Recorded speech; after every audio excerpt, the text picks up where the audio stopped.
Lakers. If I was the Lakers, I would probably be targeting the Memphis Grizzlies as a trade partner For Jaren Jackson. Yeah, that'd be a great fit. I would. For whom? Well, that's the thing. A few moments later. There's a world where you can do what's best for your team and do what's best for Austin, because Austin deserves to get paid. Rich Paul talked about trading Austin Reaves on his podcast, suggested the Lakers package him for Jaren Jackson Jr., called it an unemotional trade. Austin Reaves' agent flew across the country, walked right up to Rich Paul at halftime, and had a 5-minute conversation that definitely wasn't friendly. LeBron scrambled to distance himself from the mess, but nobody's buying it. Do you think Austin Reaves gets traded or signs an extension? Drop your prediction below. Now, the Lakers have options. If I was the Lakers, I would probably be targeting the Memphis Grizzlies as a trade partner For Jaren Jackson. Yeah, that'd be a great fit. I would. For whom? Well, that's the thing, because you got to figure out the package. But some way, somehow, I would be trying to get Jaren Jackson, maybe get back Gigi Jackson. Let's set the scene properly. Rich Paul, LeBron James' best friend and agent, went on his podcast and casually suggested the Lakers should trade Austin Reaves to Memphis for Jaren Jackson Jr. Not just mentioned it in passing, not just threw it out as a hypothetical. He laid out the whole case for why the Lakers should do it, wrapped it in this fake concern about doing what's best for Austin, and acted like he was just being a responsible media member analyzing the league. But this comes with Austin Reaves. This comes with a very unemotional attachment, because Austin is beloved, which he should be. But he's about to get paid. He's an underdog. And here's the thing. If there's a world where you can do what's best for your team and do what's best for Austin, because Austin deserves to get paid right now. I love him as a Laker. Here's exactly what he said. If I was the Lakers, I would probably be targeting the Memphis Grizzlies as a trade partner for Jaren Jackson. Yeah, that would be a great fit. For whom? Well, that's the thing. You got to figure out the package. But this comes with a very unemotional attachment because Austin is beloved, which he should be, but he's about to get paid. And here's the thing.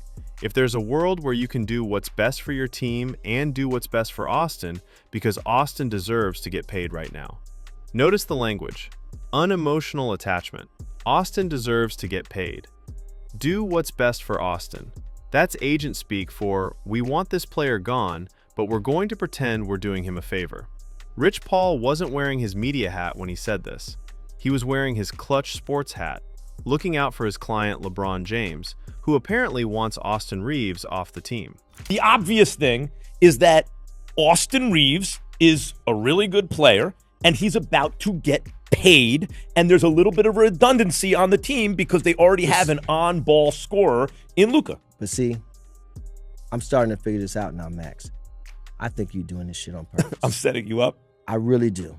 Because let's be brutally honest about what's happening here. Austin Reaves is the Lakers' third best player. He's about to be a free agent. He's going to command a massive contract, potentially a max deal worth $250 million. And if the Lakers give him that money, it restricts their flexibility to reshape the roster around LeBron for what's left of his career. So, from LeBron's perspective, it makes sense to move Reaves now, get value back, and preserve cap space for other moves. But here's the problem. You don't publicly discuss trading another agent's client on your podcast. That's not how this business works. That's crossing a major line. And Austin Reaves' agent, Reggie Barry, was not about to let that slide. Dave McMenamin broke down what happened next, and it's absolutely wild. Reggie Barry was on the East Coast.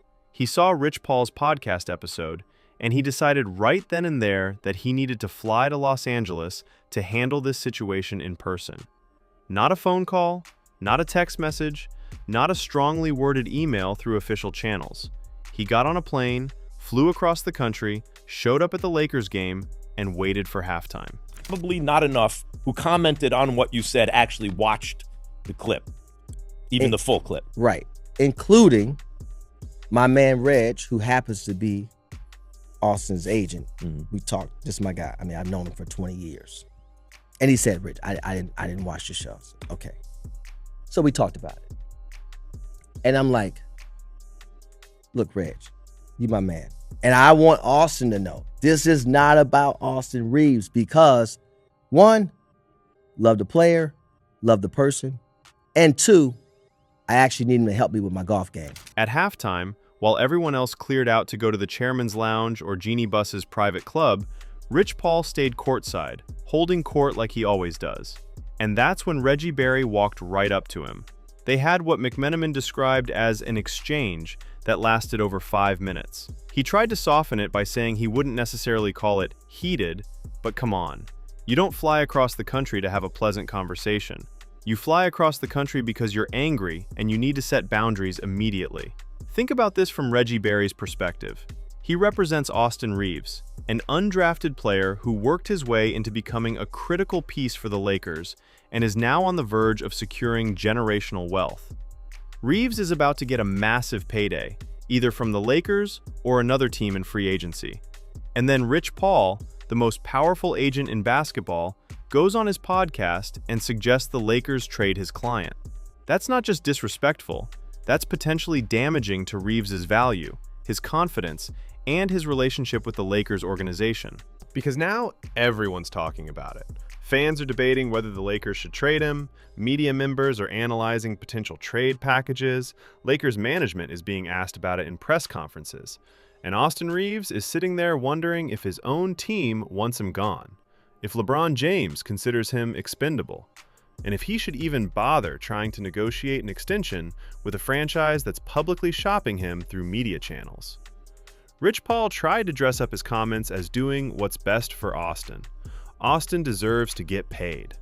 That's such transparent nonsense. Austin Reaves has already said publicly that it's not about the money for him. He's made it clear he wants to stay with the Lakers. He bleeds purple and gold. He's not some mercenary chasing the biggest contract. He's a player who found a home, developed into a star, and wants to build his legacy there.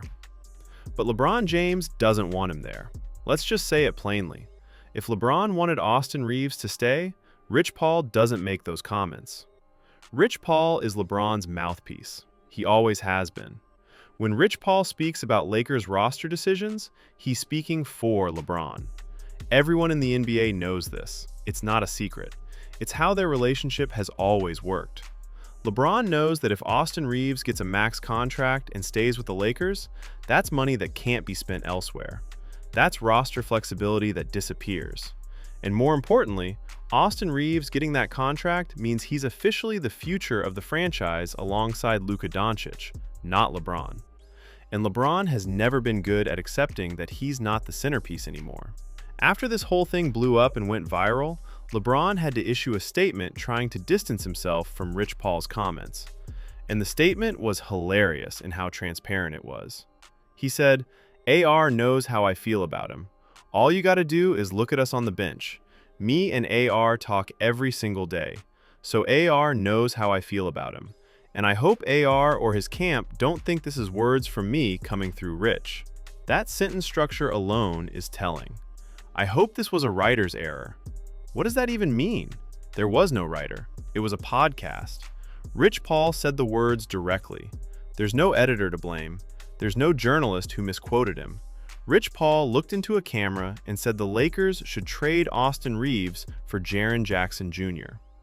LeBron kept digging. Rich has a perspective of what he sees, and I have my perspective. I'm a grown man. He's a grown man. And I think we should realize that grown men can say whatever they want to say, and it shouldn't reflect somebody else is saying it. Technically true. Rich Paul can say whatever he wants. But when your best friend and agent publicly suggests trading a teammate, everyone's going to assume it reflects your thinking. That's not unfair speculation, that's basic logic. Rich Paul's entire career is built on his relationship with LeBron. His power comes from representing LeBron. His podcast gets attention because of his connection to LeBron. You can't have it both ways. You can't leverage that relationship for credibility and influence, then turn around and claim your comments have nothing to do with LeBron when it's convenient. LeBron continued, That's Rich. That's what he's doing. That's his whole thing. That's what he's been doing. That's what he's talking about. But I have zero conversations about what his topics are going to be or what they're going to talk about. He's his own man, and that's his platform. Zero conversations? Come on. Who believes that? LeBron and Rich Paul are best friends. They talk constantly. LeBron has his own podcast called Mind the Game. You think he doesn't discuss content with Rich? You think Rich doesn't run major topics by LeBron before discussing them publicly? Especially when those topics directly involve LeBron's team and teammates? That strains credibility to the breaking point. The funniest part of LeBron's defense is that just last month during the NBA Cup, Rich Paul said on his podcast that the Lakers weren't championship contenders. And when reporters asked LeBron about it, he basically pleaded the fifth and said he couldn't think about playoff success in December. That's not a denial. That's agreement wrapped in plausible deniability. Their talking points align constantly, but we're supposed to believe this Austin Reaves situation is different? Please. What really happened here is simple. Rich Paul said something on behalf of LeBron's interests. It backfired publicly. Austin Reaves' agent confronted him about it. The Lakers organization was not happy about one of their star players being publicly shopped by an agent who doesn't even represent him. And now LeBron is scrambling to do damage control because he realizes this looks terrible. From Austin Reaves' perspective, this has to mess with your head. You're playing great basketball. You're beloved by fans. You've proven you belong in this league. And then your superstar teammate's agent goes on a podcast and suggests the team should trade you. What are you supposed to think? Is LeBron really your friend and mentor? Or are you just an asset to be moved when it's convenient? Do the Lakers actually value you? Or are they listening to Rich Paul's suggestions about roster moves?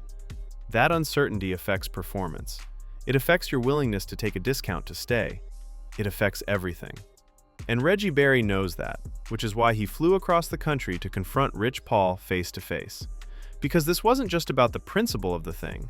This was about protecting his client's mental state, his market value, and his future.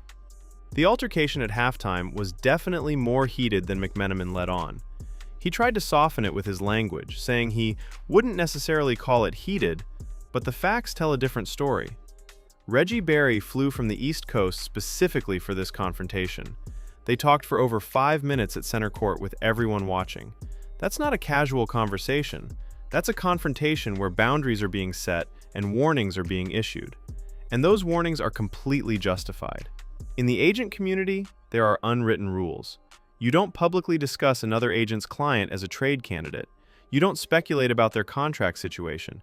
You don't create narratives that could damage their market value or their relationship with their current team. Rich Paul violated all of those rules, and Reggie Barry had every right to check him for it. The broader context makes this even more problematic. Rich Paul and Klutch Sports have an enormous amount of power in the NBA. They represent multiple all-stars.